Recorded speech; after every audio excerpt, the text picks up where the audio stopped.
7,046,000,000 people on the planet, and most of us have the audacity to think we matter. You hear the one about the comedian who croaked? He went into battle wearing chainmail made of jokes. Hey!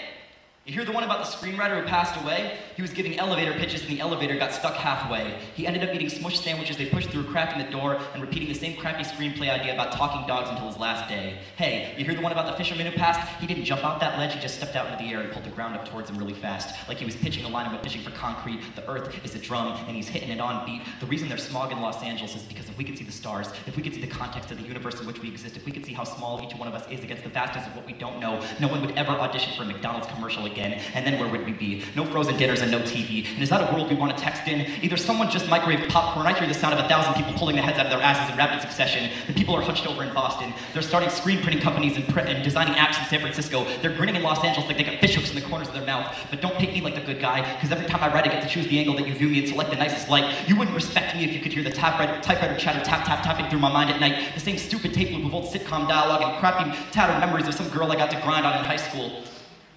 But truth be told, I'm unlikely to hold you down because my brain is a crowded subway train and people keep deciding to get on the next one that rolls through town. I'm frowning and hunched over in Boston. I'm joining a false movement in San Francisco. I'm smiling in Los Angeles like I got fish hooks in the corners of my mouth, and I'm celebrating on weekends because there are 7,047,000,000 people on the planet and I have the audacity to think I matter. I know it's a lie, but I prefer it to the alternative because I got a tourniquet tied to my elbow. I got a blunt wrap filled with compliments and I'm burning it. But don't tell me to go to sleep because I've been bouncing out my bedroom wall since I was hecka small. I'm every age at once and tucked inside ourselves like Russian nesting dolls. My mother is an 8-year-old girl. My grandson is a 74 retiree whose kidneys just failed, and that's the glue between me and you. That's the screws and nails. We live in a house made of each other, and if that sounds strange, that's because it is.